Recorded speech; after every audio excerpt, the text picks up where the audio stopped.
Very good. So, let me call the podium the panelists for this session. I am advised that Commissioner Bankole at some point will come to set the tone for this session, but we can still proceed as he is completing some of his important other duties. My name is Parfait Onanga Anyanga. I am the UN Special Representative to the African Union in Addis Ababa. Allow me to invite on this podium Professor, let me get his name right, Kwasi Prempeh. I don't know if Professor Prempeh is in the room. Oh, wonderful. Prof, please come to join us with a round of applause. And then I do have on my list as discussant Professor Andre Mbata Mangu. Prof, please. Merci de nous rejoindre. And my dear sister, Ambassador Nefertiti Chibanda, please join us.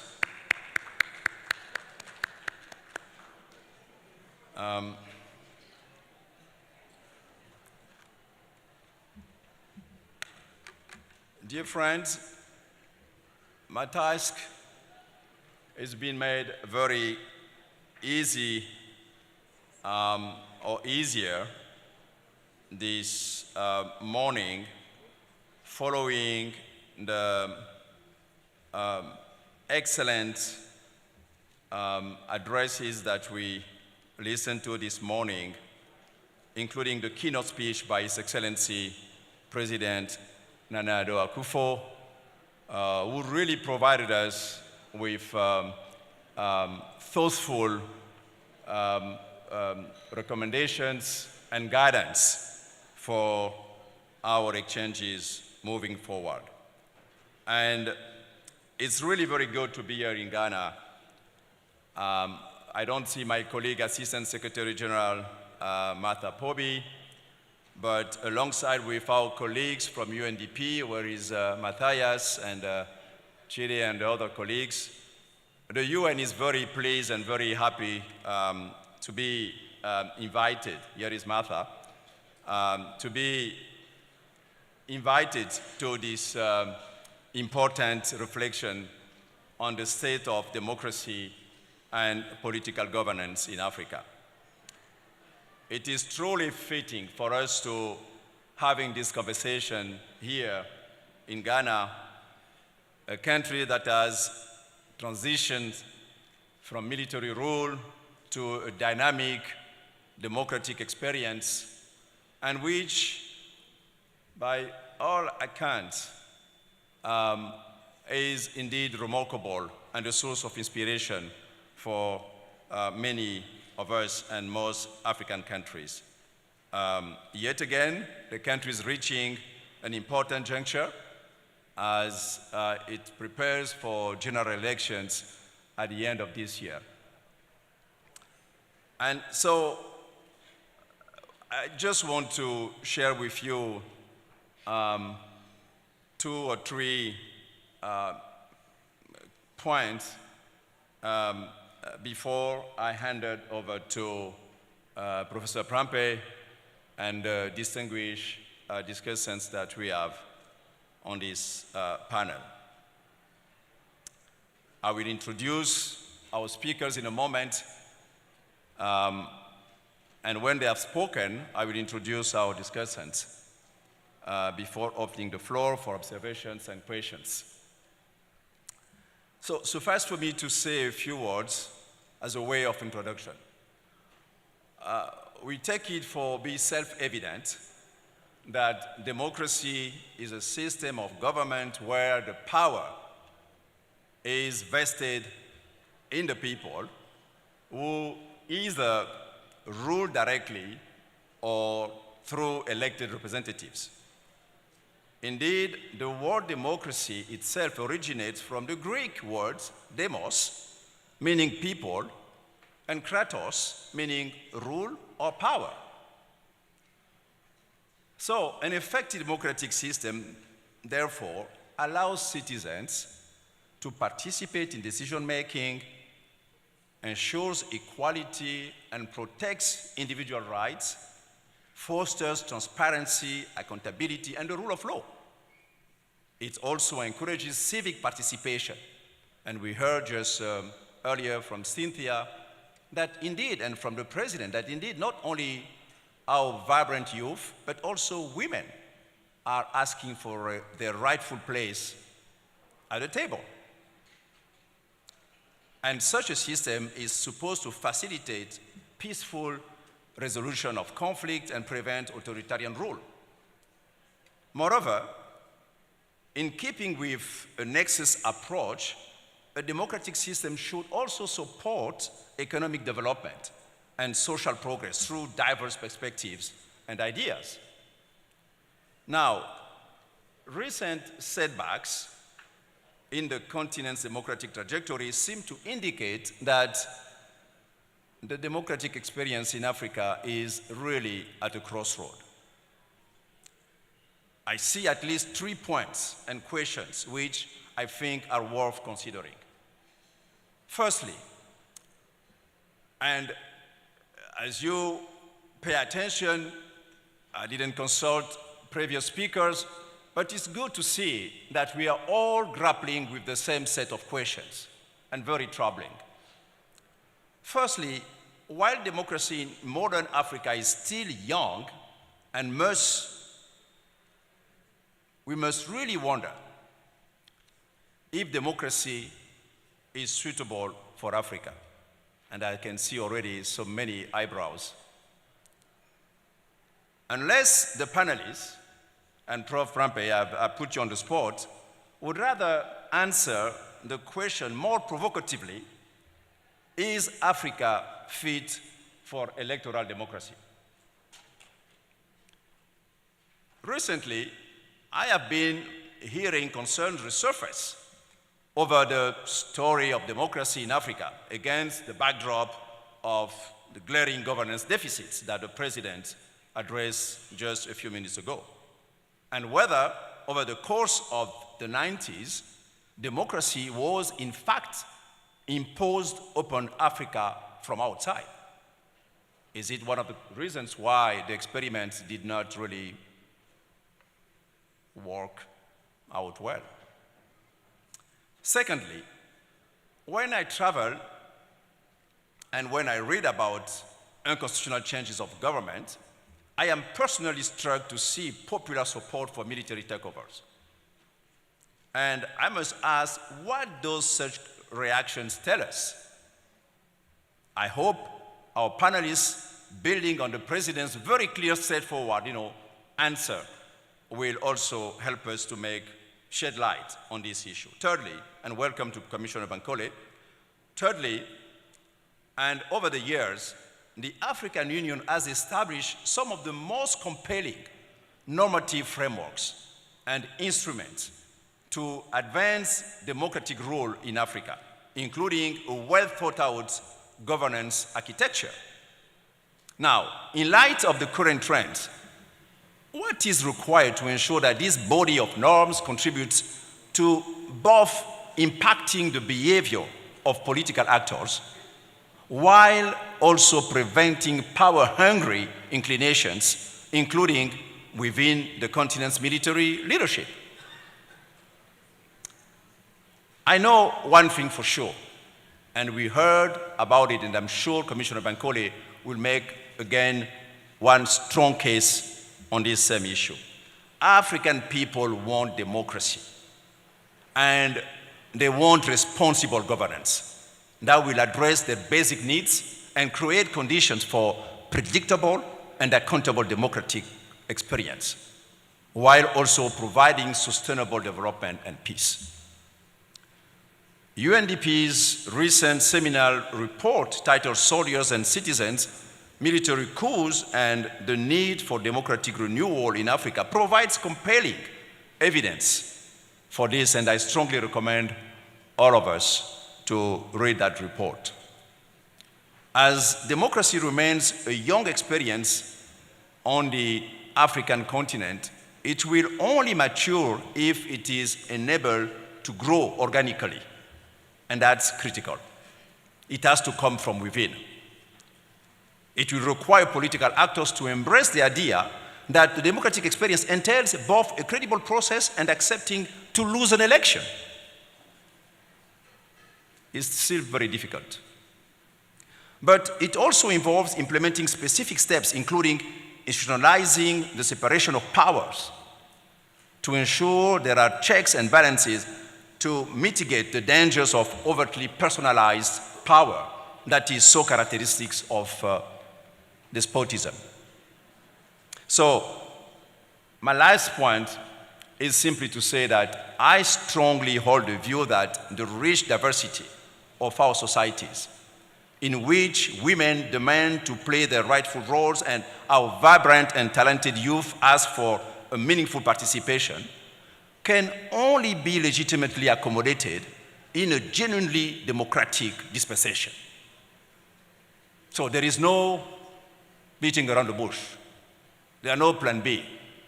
That's what we may have to face.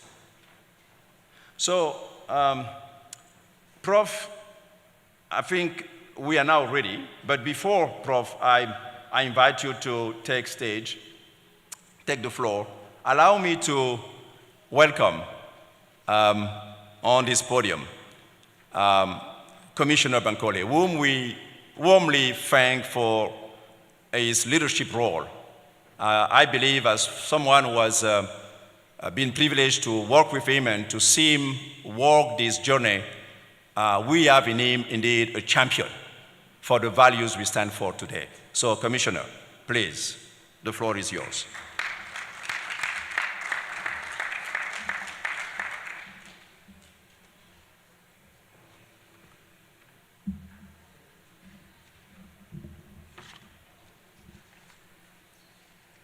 Excellencies, ladies and gentlemen, in my culture, when the king speaks,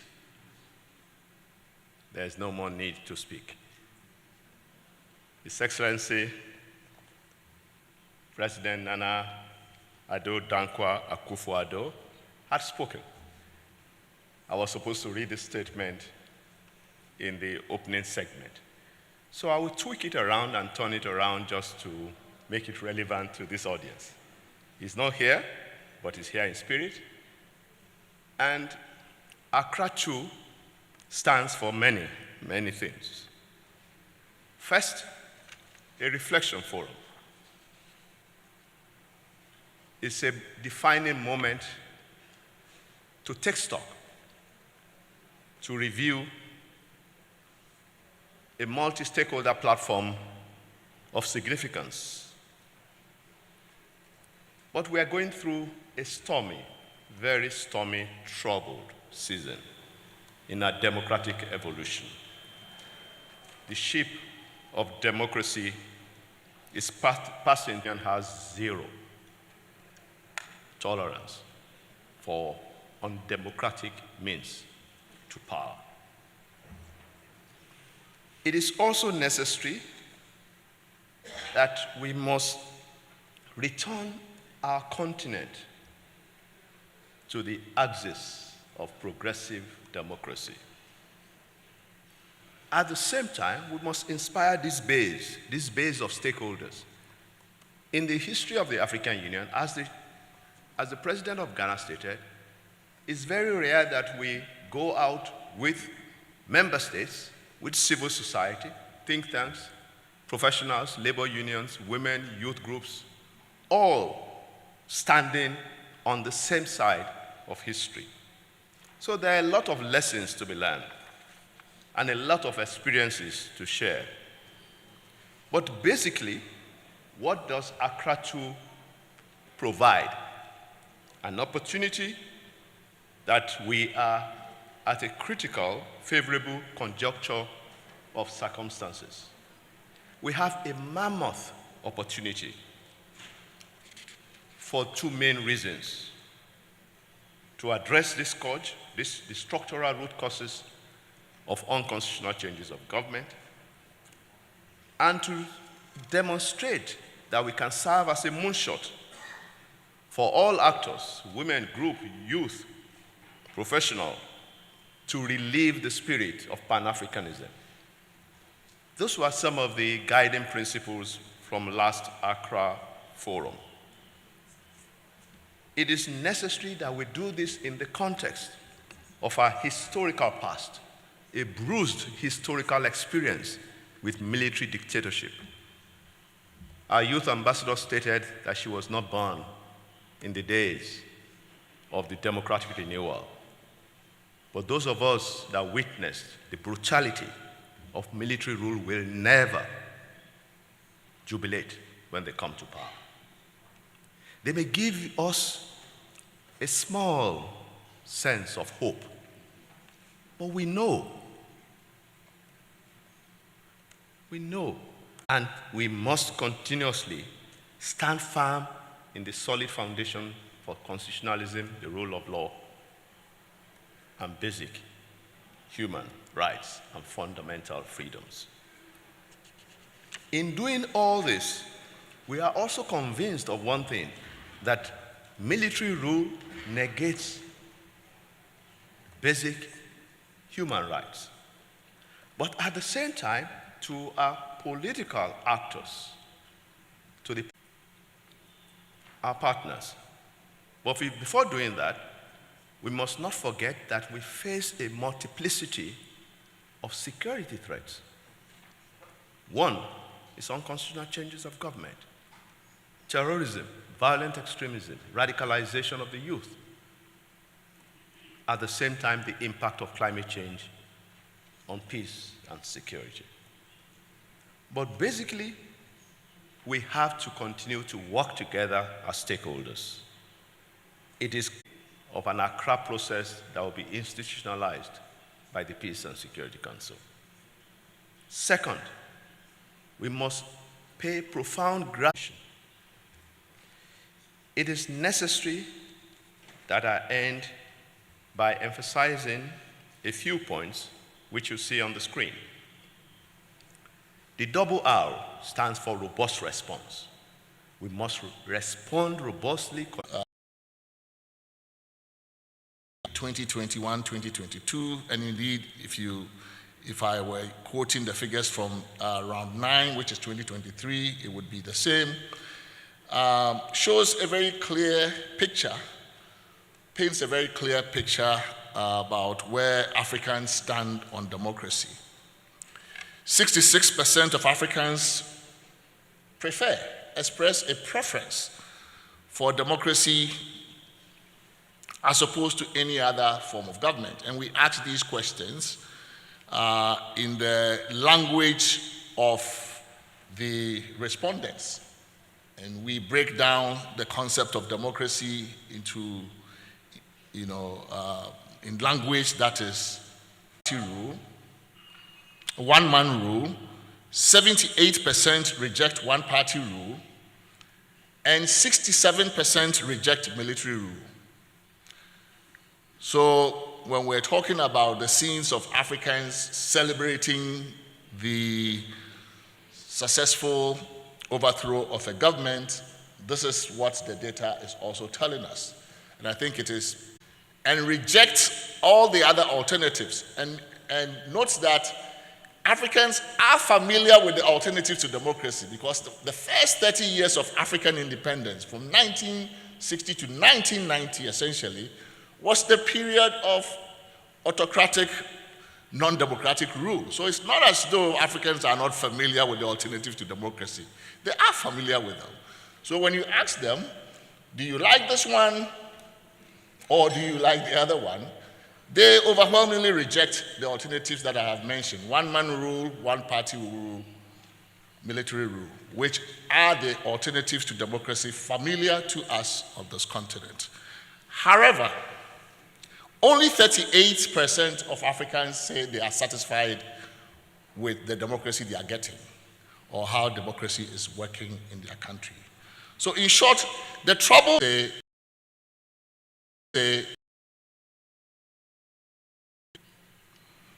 so if we think of democracy as in its most simplistic form, a government of the people, by the people, for the people, it appears to me that a growing number of Africans, in fact, a majority of Africans, say the for democracy, for the people part of it is not materializing or is not really being felt by them. So the term Afrobarometer uses for this observation is that Africans are dissatisfied democrats. We like democracy, but we are dissatisfied with the democracy we're getting. That, of course, is not good enough, because the greater the supply deficit that we experience and the longer it persists, the more we are likely to see popular support for democracy also weaken and suffer. And in fact, when you look at Afrobarometer data over time, since we started conducting these surveys, the majorities, the strength of the majorities in favor of democracy have begun to actually dwindle over time. And I think the supply factor is part of what is causing this weakening of support for democracy over time. So what explains or accounts for the growing dissatisfaction with democracy and with the performance of democracy? I think for a large number of Africans, those that live since the 1990s have had the opportunity to experience democracy as competitive democracy, being able to change governments through the ballot box over time. The experience has been, even in those countries where there's been turnover, where citizens have been able to change government repeatedly through the ballot box, which has been the experience in, say, Nigeria, in Kenya, in Zambia, in Malawi, in Ghana, in Liberia, in Sierra Leone, and the like. Even in those countries where we have experienced repeat turnover of government through the ballot box, which is not an experience we had before 1990 across the continent. The experience has been one largely of turnover without change, what we call choiceless democracy. So while citizens have been experiencing regime change through the ballot box, this has not translated into change, often in the materials, conditions, and circumstances of the majority of the people. So the democratic dividends, and in fact there have been democratic dividends, democracy has produced certain dividends, right? The democratic dividends, whether tangible or intangible, have not been fairly shared or distributed. For the most part, the promise of democracy as government by the people, of the people, for the people, continues to elude far too many Africans. In many cases, what we see is democracy as a government of politicians, by politicians, for politicians, and their co-partisans. But for large majorities of Africans, especially the youth and women who are disproportionately who the African population are today, they are not experiencing most of the dividends of democracy, including sometimes the intangible ones, even the liberties negative liberties that democracy has come up with, that's produced.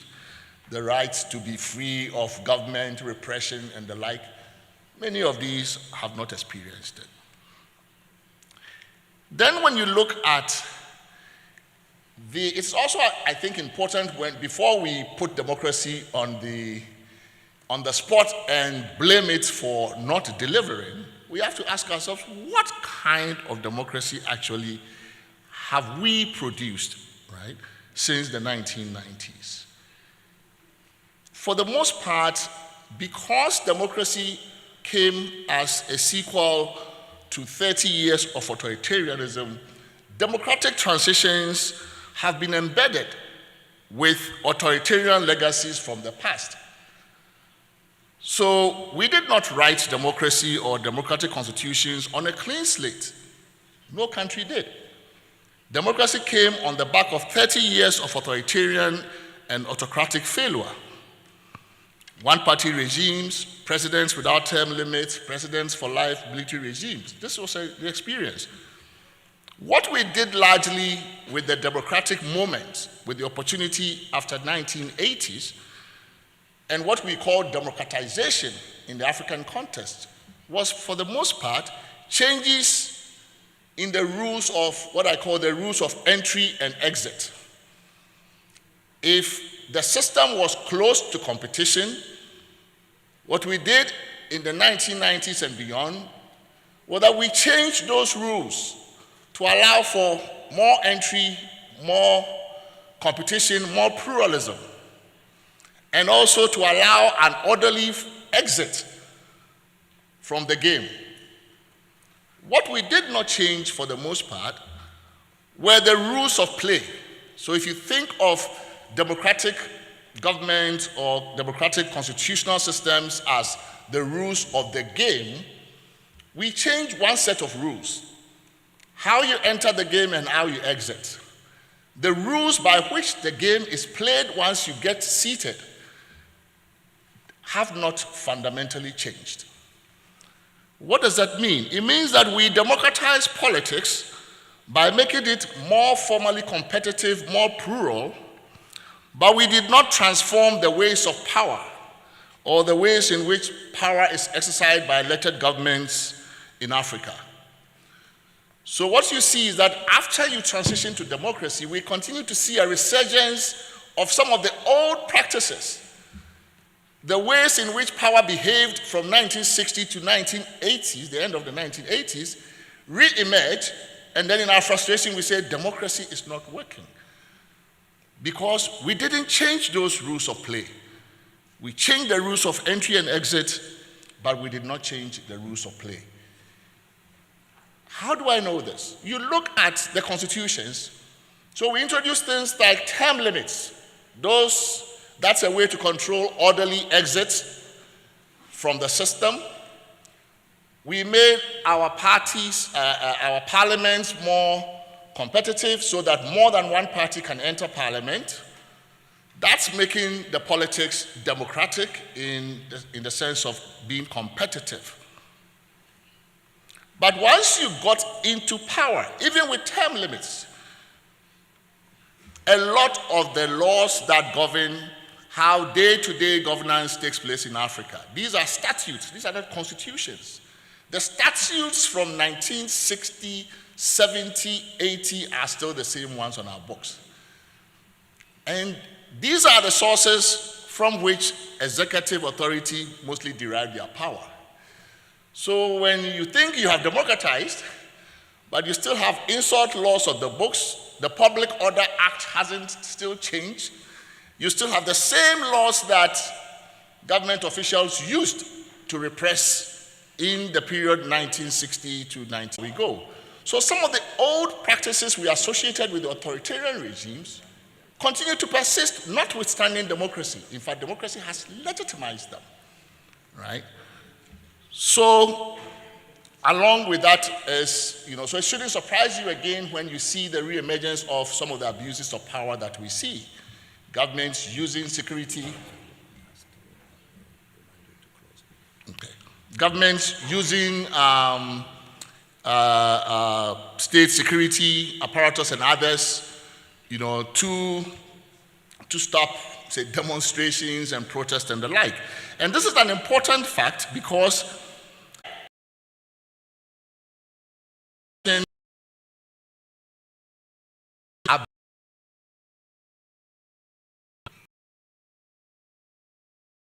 have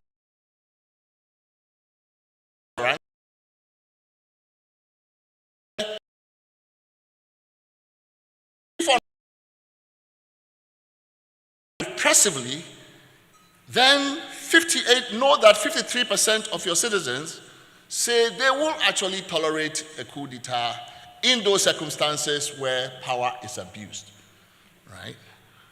And when you break it down you break it down into demographic groups, that number goes up to 56% of those between the ages of 18 and 35. So the youth cohort, 56% of them. Many African countries were pretty much on their knees economically. 30 years of ruinous economic policies and mismanagement of the economy economically.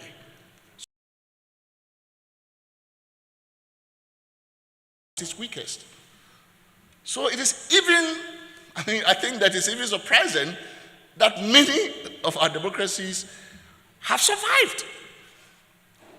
They've survived even though hugely debt burdened, right? So where the state capacity was very acute, and this is the situation of the Sahel.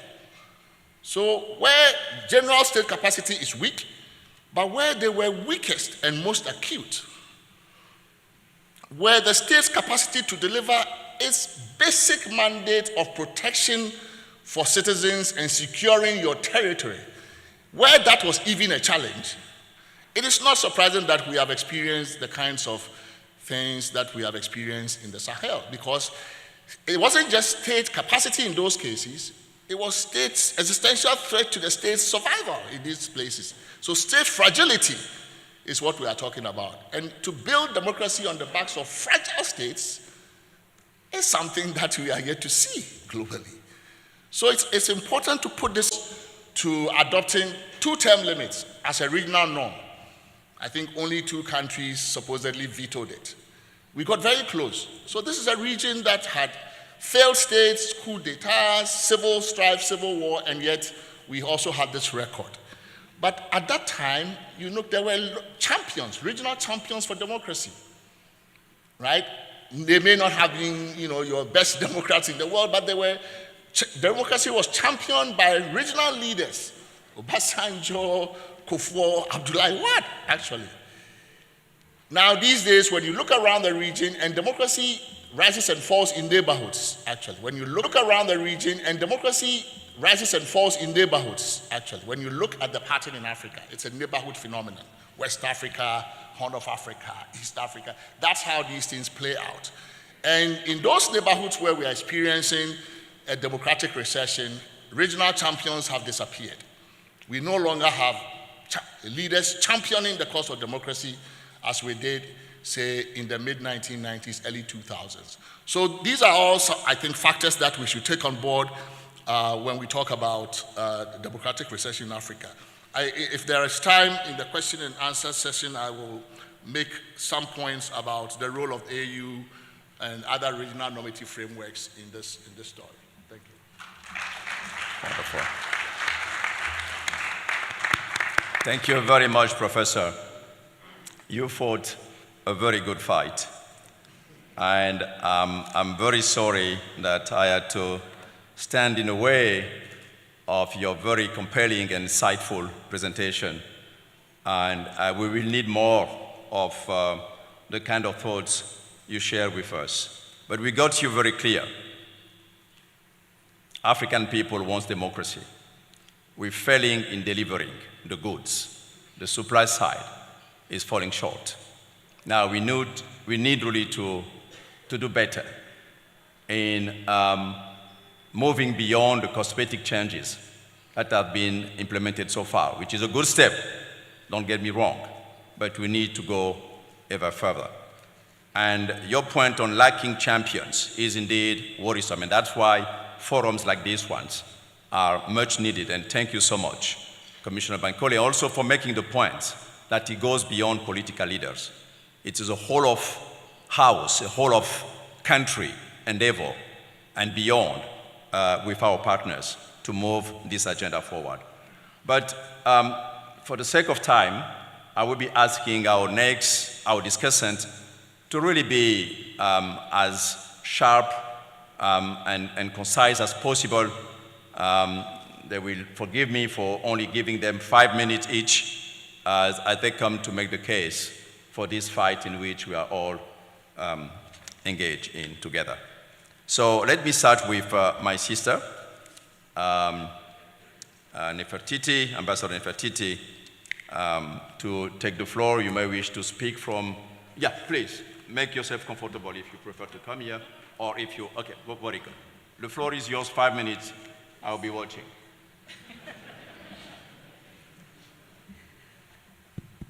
Merci beaucoup, chers confrères. Alors, je souhaiterais respecter les directives et les points qui nous ont été... je vais laisser le temps pour certaines personnes de ce pouvoir de traduction. Je vais tenter de respecter les directives qui nous ont été présentées au début et les 5 minutes. De ce fait, je vais peut-être présenter ce que j'avais préparé comme mot. Et je pense que le mot pourra, d'une certaine manière, englober les 3 points, les 3 questions qui a été soulevée par notre modérateur, à savoir si l'Afrique est prête pour une démocratie électorale. Pourquoi est-ce que les changements anticonstitutionnels de gouvernement sont accueillis et les instruments et les politiques, les outils qu'il faudrait pour pouvoir continuer à renforcer la grande bataille.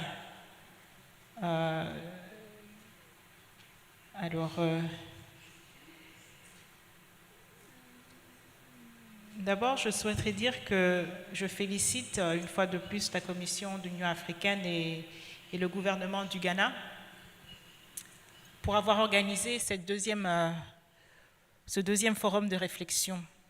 Cela permettrait de faire le suivi des efforts qui ont été entrepris après le premier forum de réflexion qui a eu lieu ici à Accra et approfondir pour pouvoir véritablement mettre le doigt sur les causes structurelles et l'impact de ces changements anticonstitutionnels.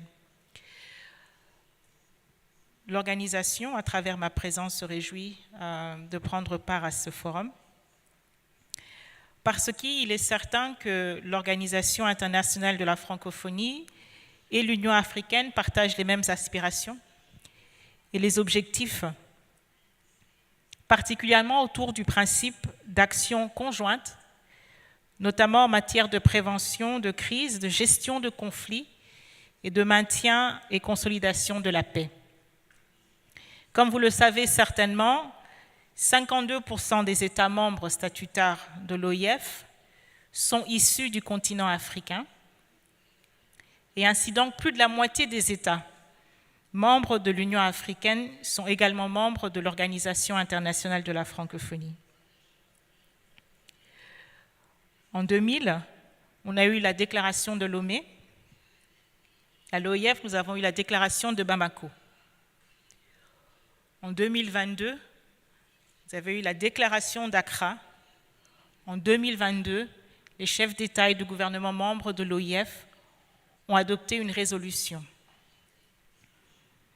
Fort est de constater qu'entre 2019 et 2023, une ressurgence des crises de la démocratie conduisant de plus en plus à des changements anticonstitutionnels est apparue dans l'espace francophone, particulièrement sur le continent, et avec plus d'intensité dans la région qui nous accueille aujourd'hui.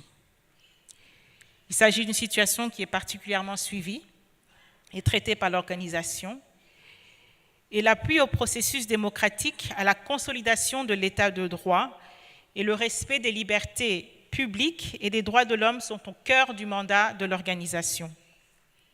Ce mandat est consacré dans plusieurs instruments politiques normatifs, tels que ceux que j'ai énumérés tout de suite, Et pour l'organisation, l'objectif est d'aider à l'instauration et au développement de la démocratie. Également, dans le corpus normatif de la déclaration de Bamako, qui partage les mêmes valeurs de la déclaration d'Accra sur les pratiques de la démocratie. La mise en œuvre et l'accélération de la mise en œuvre de ces cadres normatifs réside dans la capacité de nos institutions respectives d'accompagner ensemble les engagements pris par les chefs d'État et de gouvernement. À cette fin, sur base de valeurs communes, il convient de faire prospérer et sans se priver pour autant de réagir fermement à ces violations de principes et engagements, mais l'action doit être mise sur le dialogue, sur les échanges de bonnes pratiques, la mobilisation des divers acteurs et le partenariat. Sur base de ces cadres normatifs, il faudra également des outils. Mais pour répondre à la première question, lorsque nous constatons le nombre de déclarations, le nombre de résolutions, les temps passés dans des réunions comme celle-ci, nous comprenons qu'il y a une forte volonté de nos communautés de préserver, de maintenir et de renforcer le système démocratique issu des élections sur le continent. Et je pense que dans nos réflexions, nous devons prendre en considération, bien qu'il y a énormément de défis, cette volonté doit constituer plutôt un encouragement qu'un découragement. Parce qu'aucun processus de développement, aucun processus de démocratie parfaite n'est fait de manière linéaire. Si nous voulons connaître là où nous allons, nous devons pouvoir également être conscients des succès et du parcours qui a été accompli par nos différents États. Je pense que le professeur nous a donné une vue bien détaillée de la démocratie d'aujourd'hui, à l'état de la démocratie aujourd'hui. Mais si nous devons avoir quelques pistes de réflexion sur les solutions, plusieurs axes sont au cœur de l'identité qui pourrait faire l'objet des engagements renouvelés et renforcés qui portent sur les valeurs de dialogue et de solidarité. À l'épreuve de crise du multilatéralisme, on s'interroge beaucoup au jour d'aujourd'hui sur la légitimité du système international actuel. Les idées nouvelles en matière de démocratie dans les champs d'action politique passent alors peut-être par plus et mieux de multilatéralisme, c'est-à-dire le rénover, intégrer désormais des nouveaux acteurs pour renforcer le cadre de coopération régionale, ainsi qu'une meilleure intégration de la société civile, du secteur privé, mais également de l'inclusion des femmes et de la jeunesse. Alors, pour pouvoir contribuer, avant de terminer, pour pouvoir contribuer un peu plus à la discussion qui nous réunit aujourd'hui, au mois de septembre de l'année dernière, l'Organisation internationale de la francophonie a également organisé une consultation, une réflexion, et à laquelle l'Union africaine a pris part par la présence du président de la Commission. Au-delà de cette réflexion qu'il y a eu, nous avons pris l'opportunité, l'occasion de prendre en considération la dynamique démographique qui existe sur le continent en lançant une consultation vers la jeunesse. De cette consultation, il était important pour nous de noter que des plus de 2000 jeunes qui ont été consultés, 79% des jeunes qui se sont exprimés sur leur désarroi face au recul démocratique et la violation des libertés fondamentales. Mais ils se sont exprimés sur le désarroi de leur avenir. Ils s'inquiètent notamment des conséquences des crises sur le développement de leur pays et la sécurité. Une partie des jeunes, en revanche, 17%, vient spontanément exprimer son soutien à ces évolutions et ces changements anticonstitutionnels, qui ne considèrent pas forcément comme des ruptures de la démocratie. Elles sont pour eux un mal nécessaire pour changer le système établi. Quand on leur a demandé les caractéristiques que doit représenter la démocratie, les jeunes mettent spontanément en avant une gouvernance intègre et transparente au service du peuple, qui se traduirait à la participation des citoyens aux décisions publiques, l'inclusion surtout des minorités, des femmes, la pluralité, l'alternance politique, la limitation des mandats et l'intégrité des dirigeants. Ils mettent aussi en avant le respect de l'état de droit et le respect des droits fondamentaux. Selon la grande majorité des jeunes, 79%, la première cause des ruptures de la démocratie est la mauvaise gouvernance, la corruption et l'impunité. Les jeunes attendent de la part de nos États de renforcer le développement des actions en faveur d'un recours démocratique. Pour 57% d'eux, la poursuite et l'amplification des projets. Police patrol, peer review of some sort, monitored by AU and civil society and other groups, we might get more clarity on this. But if we continue to just do unconstitutional change and non-unconstitutional, it may become too binary as opposed to just something on the spectrum. Prof, you can be clearer, and thank you for that. Let's really thank you for that.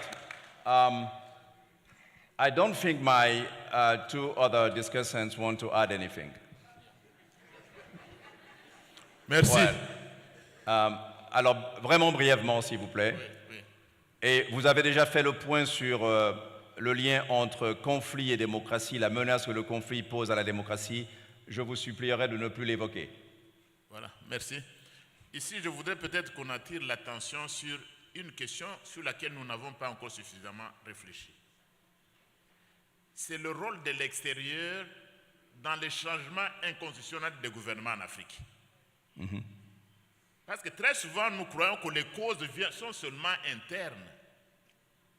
Mais la soi-disant communauté internationale, rappelons-nous ce que disait le général de Gaulle, les États n'ont pas d'amis, ils n'ont que des intérêts. Lorsque c'est un coup d'État qui les arrange, ils vont appeler les nouvelles autorités. Si ça ne les arrange pas, c'est un putsch. Je crois qu'au niveau de l'Union africaine, nous devons commencer aussi à réfléchir sur le rôle des autres institutions internationales, notamment par exemple les pays de l'Union européenne, dans les coups qui arrivent par exemple en Afrique de l'Ouest. On n'a pas encore suffisamment tiré l'attention, donc je suis d'accord avec vous, Excellence. Il y a aussi la politique des 2 poids, 2 mesures. C'est l'hypocrisie. L'hypocrisie de la communauté internationale, tout dépend de leurs intérêts. Entendu. Merci beaucoup, prof. Merci beaucoup. Et la dernière, mais non, pas des moindres, ma sœur Nefertiti. Deux mots pour conclure. Merci beaucoup. Voilà, je voulais juste rebondir sur ce que a dit mon frère représentant de la CEDEAO auprès de l'Union africaine. Il a parlé de la subsidiarité. On parle souvent du principe de la subsidiarité mais on met aussi moins l'accent sur la complémentarité. Donc c'est un principe de subsidiarité, mais aussi de complémentarité. Il a parlé de la sincérité des acteurs. Nous nous retrouvons aujourd'hui dans un contexte où nous nous sommes vus il y a quelques mois au Caire. Nous avons eu à plusieurs reprises à avoir des sessions de réflexion, de partage, d'échange, d'expérience sur ce phénomène. Il y a l'engagement qui doit être renouvelé, l'engagement des États membres, de prendre en considération les aspirations de leur population, de les écouter, de les entendre, surtout de la jeunesse, d'investir dans l'éducation.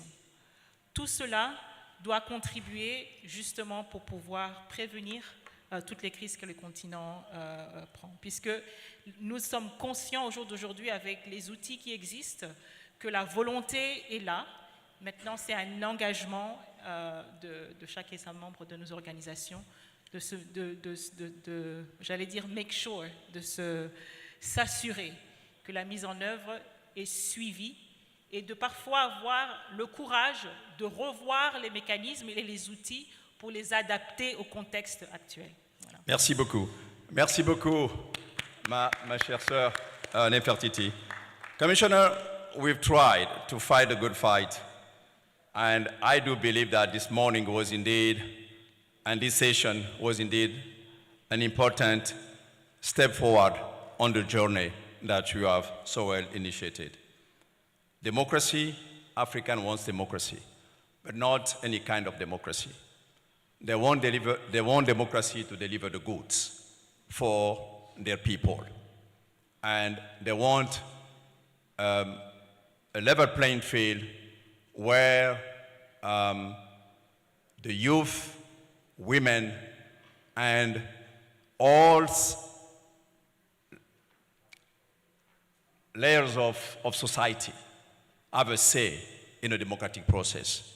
They want a transformative democracy that will also make it possible not only to achieve peace, but also to deliver on the Sustainable Development Goals.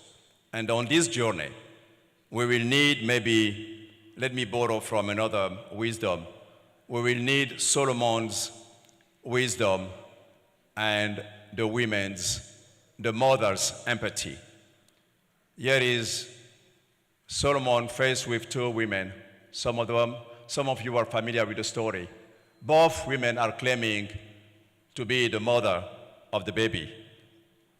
And Solomon in his wisdom said, if that's the case, you cannot agree between you, I order that this baby be split in two pieces, and each one of you will take half of the baby.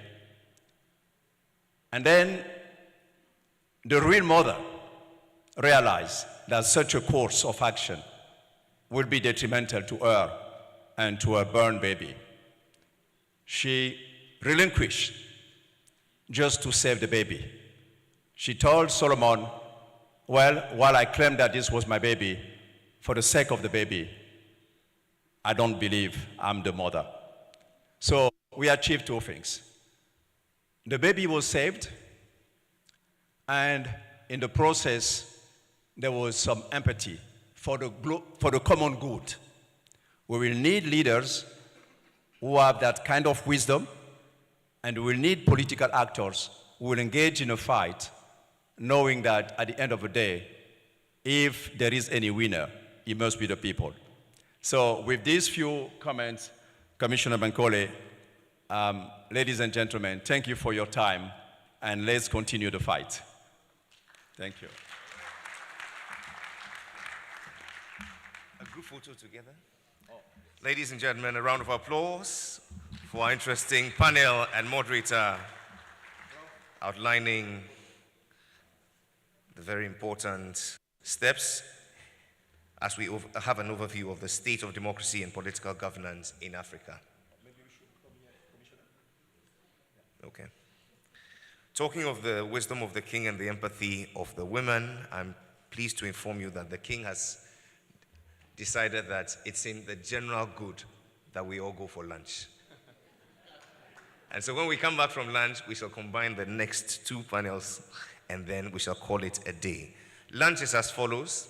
All our esteemed speakers and commissioners will make their way to the restaurant on the 3rd floor. There is my colleague of mine outside who will be giving out cheats to each and every one of us to make our way to the Shesh George. That is the room just up the flight of stairs, just above the flight of stairs. Yours is to the room to the left. So ladies and gentlemen, we shall reconvene here at exactly 2:25, I beg your pardon. Let's be prompt and ensure that everything flows on time and on point.